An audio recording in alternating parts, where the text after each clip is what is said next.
Notre monde consomme de plus en plus, et ce qui est sûr, qu'on le veuille ou non, c'est que nous sommes tous le client d'un autre. À l'heure où nous tournons ces images, l'expérience et la satisfaction des clients est devenue un art, une signature.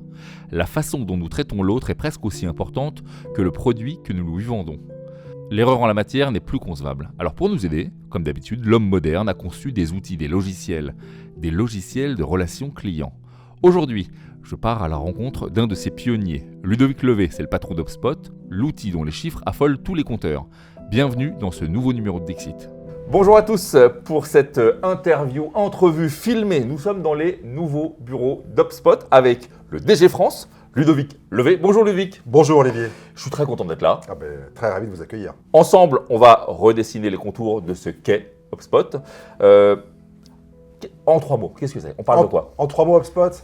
Alors, on est éditeur d'une solution CRM qui permet donc à nos clients d'apporter la meilleure expérience possible utilisateur à leurs clients potentiels, qu'ils soient prospects, clients, en fidélisation, donc de bout en bout. Un outil de gestion des clients. Absolument, d'expérience client. C'est ça. Vous êtes le patron de cette filiale France. Comment on fait pour en arriver jusque-là? C'est quoi votre parcours? Alors parcours riche, plus de 2 décennies dans la tech, on dit comme ça maintenant, qui m'ont amené chez HubSpot. C'est un parcours qui est passé dans les années 2000, on avait une révolution des télécoms, du web avec Google, 98, j'ai connu ça. C'était passionnant comme aventure. Et puis j'ai plongé dans la tech très vite, dans l'IT, de la vente B2B. Passionnant. J'étais grand fan de sport, j'ai fait du basket à haut niveau, donc j'adorais cette ambiance. Très grand. Cette ambiance de basket, donc j'ai voulu retrouver ça également dans mon quotidien au travail et c'est ça que le management est venu assez naturellement dans mon quotidien. Et puis très vite, on a de la chance, j'ai eu la chance d'être très jeune dans des boîtes américaines, donc on nous confie beaucoup de responsabilités, on s'amuse énormément, on est sur les mêmes valeurs de sport et d'engagement collectif, sur des grosses révolutions tech qui ont permis de faire en sorte que j'ai vu l'arrivée d'Amazon, d'AWS, parce qu'on dit maintenant AWS, oui, mais en 2010, en 2010, à l'époque, je vendais des data centers, donc j'étais concurrent, il n'y avait pas d'AWS, il n'y avait pas de Google qui hébergeait, il n'y avait pas Microsoft, donc voilà, on n'avait pas. Et donc j'ai vu l'arrivée, je me suis dit, oh là là, il se passe quelque chose dans le cloud, il faut absolument que je prenne ce virage, ça m'a l'air phénoménal. Et effectivement, j'ai basculé ensuite dans le cloud, chez Dell, chez IBM, dans le digital avec Solocal, et enfin chez HubSpot, où là, on est au cœur de la transformation digitale de nos clients. Alors, arrêtons-nous sur cette marque, maintenant HubSpot. Est-ce que vous pouvez nous en raconter la genèse et surtout, elle en est où en ce moment? On part d'où? Alors, la genèse, 2006, Cambridge, côté de Boston, Brian et Dharmesh, qui souhaitaient créer une entreprise dont les salariés soient amoureux eux-mêmes et dont les clients soient amoureux du produit. Donc, c'est la genèse du concept de HubSpot. Et à ce moment-là, Brian était passionné par l'inbound. On en reparlera plus tard. On en reparlera tout à l'heure, oui. Il a créé pas mal de bouquins sur le sujet. Donc, l'outil est venu au service de cette stratégie d'inbound. Et dès le départ, on a fait un outil qui était accessible, facile pour les TPE, PME, afin de créer la plus grosse communauté possible d'utilisateurs et que les clients eux-mêmes soient les premiers ambassadeurs de notre produit. C'est ce qu'on appelle dans le SaaS une stratégie PLG, je vais éviter les triggers, mais Product Led Growth, on en parle beaucoup, c'est-à-dire qu'on crée une communauté qui pousse l'adoption du produit. D'accord. Alors là, nous sommes en 2024. Est-ce qu'il devait y avoir 3 ou 4 grands marqueurs de l'histoire d'HubSpot jusqu'à aujourd'hui? Oui, absolument. Donc on a commencé par un produit qui était uniquement du marketing, automation, au service de l'inbound. Puis ensuite, il y a eu plusieurs d'autres briques qui sont ajoutées à notre plateforme CRM, ce qui a permis une accélération, notamment entre 2010 et 2020. On a mis quand même 10 ans pour atteindre les milliards de dollars de chiffre d'affaires. Et maintenant, on vient de dépasser il y a 2 ans les 2 milliards. Donc on a mis, en moins de 2 ans, on est passé de 1 milliard à 2 milliards. Donc on va atteindre 2,5 milliards fin 2024. Et actuellement, on a dépassé les 210 000 clients dans le monde. Donc on a effectivement une croissance dont on est très très fier. Incroyable. Alors depuis tout à l'heure, on parle d'un terme qui, moi je dois le dire, n'est pas familier pour moi, le marketing inbound. Alors, qu'est-ce que c'est? Alors, la définition de l'inbound, c'est de pouvoir proposer du contenu à forte valeur ajoutée gratuitement à des prospects afin qu'ils puissent eux-mêmes faire leur propre prise de connaissance sur un marché. Et petit à petit, on crée de l'intérêt, de l'interaction ciblée avec nos prospects et on fait venir les prospects à nous sur la sur les révolution. thématiques. C'est de ne plus courir après ses clients, c'est de les les inciter à venir vers nous. Absolument, historiquement, et ça existe toujours, il y a l'outbound, d'aller vers des prospects de manière assez, souvent ce qu'on appelle le cold calling, de manière assez froide, par email ou par téléphone, d'aller contacter les prospects, c'est toujours utilisé, il le faut également, mais l'inbound est un complément indispensable, on en reparlera, pour pouvoir avoir les deux approches. C'est ça. Alors, puisqu'on parle d'anglicisme, là pour le coup c'est un vrai anglicisme, vous êtes français, patron de la filiale française, d'une société, alors on va dire c'est la société américaine.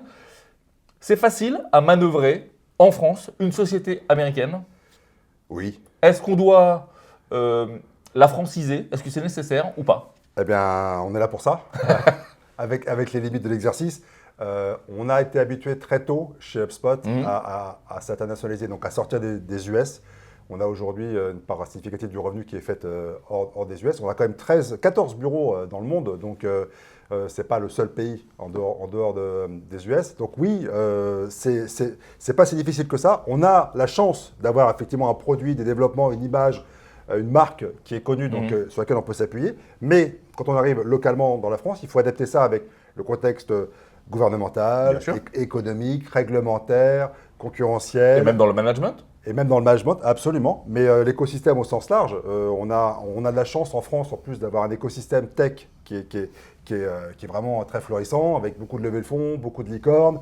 Donc ça nous permet d'être porté aussi par cet engouement. On est dans un quartier où on a cet engouement technologie. Et aujourd'hui, oui, pour accueillir les meilleurs talents, ça permet de se franciser, en tout cas d'avoir une empreinte française, francophone. C'est important. D'ailleurs, l'installation du bureau qui a eu lieu en plusieurs étapes a été faite en 2017. Donc vraiment, depuis, on a 1, 2, 3, 4 salariés. Et maintenant, on a quand même beaucoup grossi. Oui, on l'a vu, je l'ai vu en visitant les bureaux, effectivement. Et ça nous permet, cette présence-là, avec cette taille-là, le fait d'être sur le marché français, il faut qu'on soit présent pour les salariés, pour l'écosystème et pour nos clients. Parce que nos clients demandent de plus en plus.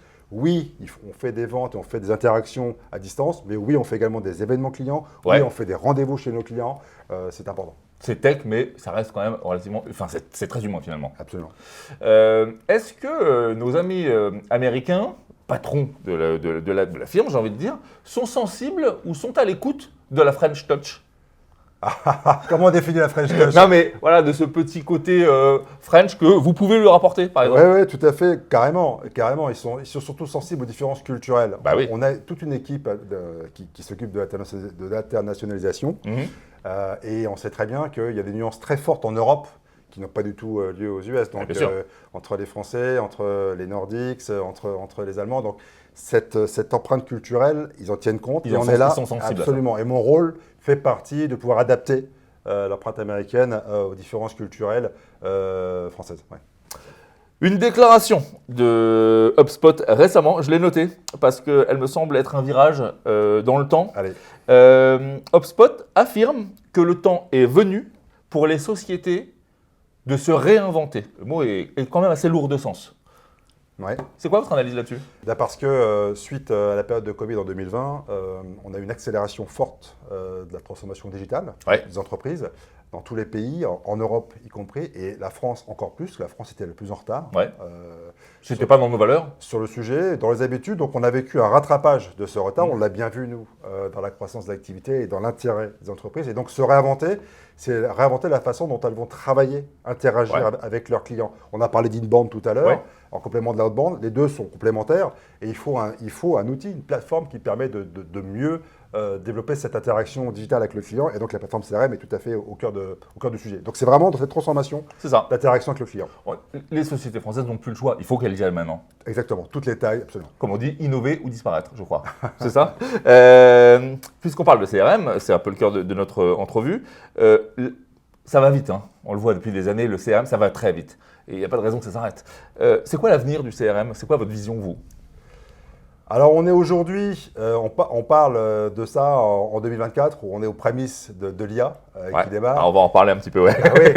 Et donc, l'avenir du CRM, on parle d'interaction client, donc les interactions sont de plus en plus multiples, multicanaux.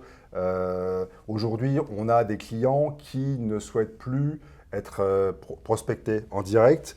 On voit le parcours client change. Le client va se renseigner d'abord beaucoup en amont par lui-même, va s'éduquer lui-même avant de pouvoir demander une interaction avec l'entreprise. Il fait son chemin, c'est lui qui fait son chemin. Exactement. Il fait d'abord son choix ou ses premiers choix avant d'aller interagir avec l'entreprise. Donc ça, c'est très nouveau. Ouais. Donc le CRM doit pouvoir être au service de cette nouvelle démarche d'achat. C'est presque culturel.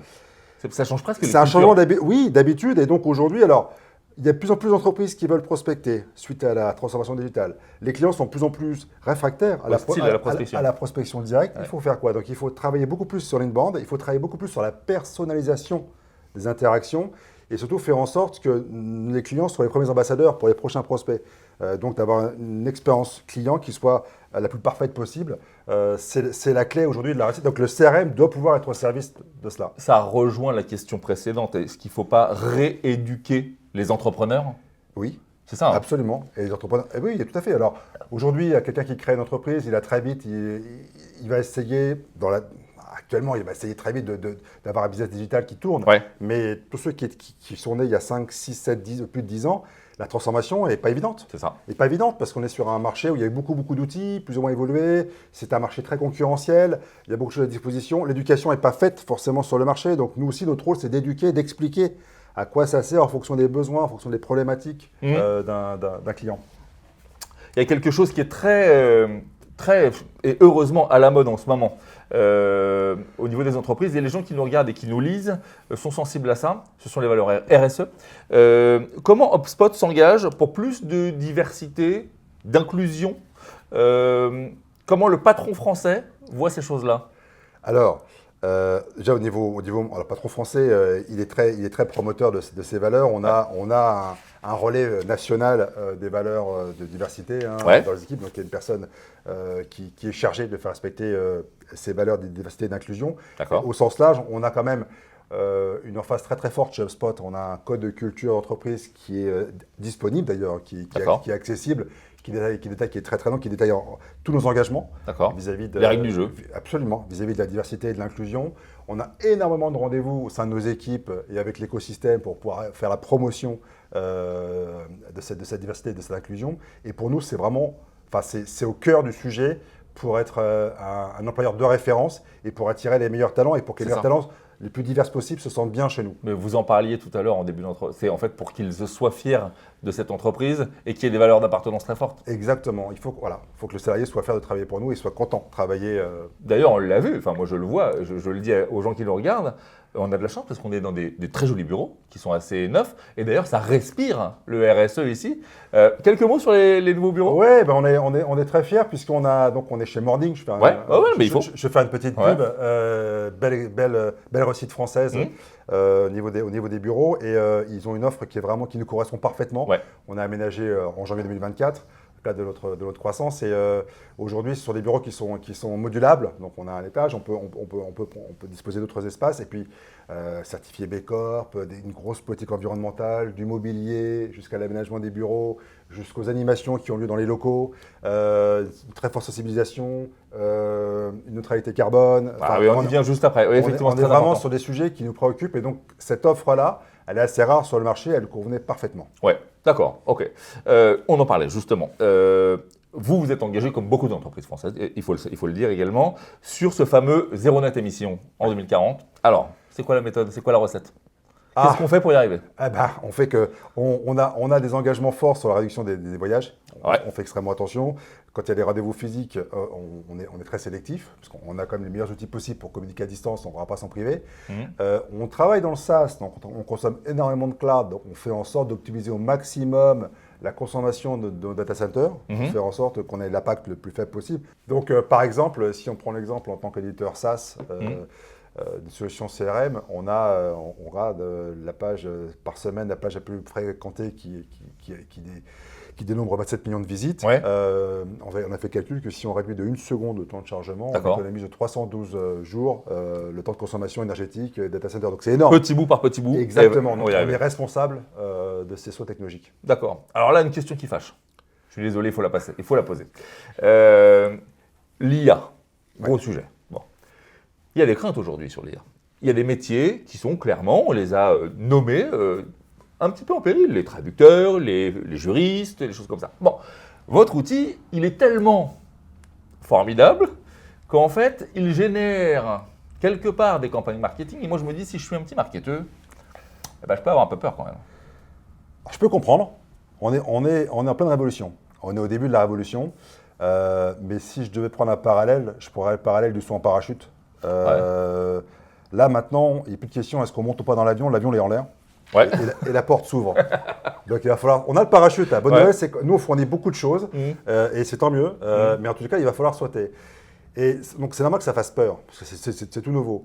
Et aujourd'hui, notre rôle est de rassurer et d'aider, d'accompagner ce changement. Comment on fait notamment au niveau du marketing, l'IA aujourd'hui, notamment la générative, mais il y a pas mal de différents types d'IA, elle va permettre au marketeur, on va lui faire économiser énormément de temps sur la recherche d'informations, la compréhension de cette information, la concaténation et la rédaction de la structure. C'est ça. Tout ça aujourd'hui, c'est fait par l'IA. Là où on va l'aider, c'est qu'on va, en fait, son métier, c'est plus d'aller faire passer ce temps. Comment rédiger un prompt intelligent Ça va être d'apprendre à prompter. D'apprendre à poser la bonne question, de la bonne façon, poser 10 questions différentes, la même question, la même thématique de 10 façons différentes à ChatGPT, il ne va pas pouvoir répondre de la même façon. Donc il faut vraiment apprendre à prompter. Donc nous, on accompagne en simplifiant au maximum les prompts. C'est vraiment là aujourd'hui le challenge. Pour que tout ce temps-là, il soit réduit au maximum, on estime qu'on fait gagner 2 heures par jour. Aux équipes marketing, c'est énorme. Et le temps libéré est consacré, au contraire, à la production de tâches qui sont beaucoup plus nobles et beaucoup… Créativité. Voilà. Exactement. Et les articles, in fine, de toute façon, ils vont être relus, affinés, peaufinés, construits par le journaliste et par le marketeur. Donc en fait, on rassure tous ces gens-là en disant ça reste un outil. Oui. Il ne faut jamais se réfugier derrière un outil. Voilà, il est fait pour gagner du temps. Toutes les tâches, entre guillemets, rébarbatives, qui prennent beaucoup de temps et qui ont une valeur ajoutée qui est limitée. Je pense au référencement de site internet, je pense à la publication des blogs, à l'aspect technique. Toutes ces tâches-là sont automatisées grâce à l'IA. On arrive à l'issue de cette entrevue. Quels sont les derniers, pour ceux qui sont fans d'Obstacle, et je sais qu'il y en a pas mal, et des milliers, quelles sont les dernières petites nouveautés qui vont arriver? Allez, un petit calendrier. Au cœur du recteur. Voilà. Allez, on y va. Donc, on va essayer de parler produits sans perdre tout le monde. Okay. Exactement. J'ai parlé en introduction d'une plateforme CRM. Donc, une plateforme CRM, c'est surtout du marketing pour aller accueillir nos prospects. On transfère ça sur du sales, la partie sales pour que nos commerciaux puissent interagir avec nos futurs clients. Après, une partie service client pour aller fidéliser nos clients actuels. Et au-dessus, il y a la couche de gestion de contenu transversale pour aller alimenter en contenu tous ces ensembles de données qui vont interagir avec le client, donc le Content Hub. Et on a également une gestion de la donnée, le Data Hub qui permet d'aller exploiter cette data transverse au sein de notre plateforme CRM. Et donc cette année, 2024, nos hubs historiques, donc le marketing et le sales, font partie des innovations de l'IA forcément, mais on a des très très fortes annonces sur la partie service, data et content, puisque c'était les hubs où il y avait plus de demandes et où l'IA est vraiment extrêmement performante. Donc ça, pour l'instant, on n'en saura pas plus. Il en sort tous les mois. 2024 a été une année très très riche. Là, on est en plein dans Inbound, donc notre événement annuel à Boston. Donc on est en train de faire beaucoup d'annonces. On vient de les faire, on est en train de les faire. Donc on est en plein dans l'actu. Non, c'est une année très très riche. Et l'intérêt, c'est d'aller vraiment apporter davantage de fonctionnalités dans nos produits existants à nos clients et ne pas créer encore de nouveaux produits. On est vraiment en train de stabiliser grâce à l'IA et de la rendre plus performante. On est d'accord que si je veux simplifier au maximum, on est quand même dans quelque chose qui fait gagner du temps. Complètement. On est dans le gain de temps. Et bien, absolument. C'est ça? Oui. On est en 2024, on vient de le dire, mais moi j'ai envie d'aller plus loin. 2025, 2026, 2030. Qu'est-ce qu'on peut souhaiter à Ludovic Levé personnellement et collectivement, j'ai envie de dire? Alors, je vais commencer à penser à l'entreprise avant de penser à moi, puisque si je projette HubSpot, on a des plans là on est à 2,5 milliards, on a des plans à 5 milliards à court terme, on se voit aussi à 10 milliards, donc on a une croissance sur un marché qui est très porteur et sur lequel on a encore beaucoup de choses à apporter à nos clients. Donc voilà la trajectoire qu'on voit avec nos équipes d'HubSpotters. À titre plus personnel, j'espère pouvoir continuer d'accompagner les équipes et cette croissance dans l'état d'esprit collectif que j'aime animer avec mes équipes. Ils me connaissent bien là-dessus sur ces métaphores entre le sport et la compétition au travail. Et puis, je dirais que à titre personnel, moi je suis quelqu'un de très curieux dans la vie. La tech m'a apporté beaucoup en termes de nouveautés, de créativité. Le fait d'avoir beaucoup à se réinventer avec un secteur qui évolue beaucoup permet de toujours réfléchir. Certaine agilité. Voilà, suivre aussi des vagues de transformation disruptives. L'IA en est une, il y en a eu d'autres auparavant. Il y en aura d'autres. Absolument, il y en aura d'autres. Donc c'est de pouvoir continuer à surfer sur sur les vagues. Et si je pouvais faire référence, peut-être c'est un article qui m'avait marqué à l'époque, c'était en 2005. J'encourage certains, s'ils le souhaitent, à le lire. C'est le fameux discours de Steve Jobs aux jeunes étudiants de Stanford, lui qui n'a jamais fait, qui n'a pas été diplômé. Et donc il venait, c'était en plein dans sa première phase de cancer, il venait expliquer, raconter sa vie, son expérience de vie, il donnait des conseils aux étudiants. Et moi, ça m'avait marqué à l'époque, en tous les cas, ça m'a marqué dans mon parcours professionnel, parce que c'était quelqu'un dont la réussite quand même était assez éclairante et inspirante. Et son discours était vraiment, si je me souviens bien, autour de 3 axes. Il y avait tout d'abord le fait que il y avait le connecting the dots. C'est qu'à un moment donné, vous faites des choses dans votre carrière ou dans votre vie où vous ne voyez pas forcément l'usage tout de suite. Mais c'est un marqueur. Et c'est un marqueur, c'est quelque chose qui va faire écho plus tard dans votre carrière. Par exemple, il a fait de la calligraphie, de la typographie jeune, très jeune. Et c'est grâce à ça qu'il a révolutionné la typo dans tout. Les Mac et les PC avec le premier Macintosh. Donc ça, c'est des choses importantes. Donc ne pas sous-estimer l'expérience qu'on acquiert dans notre carrière qui pourront nous servir à un moment donné. On va connecter ces dots.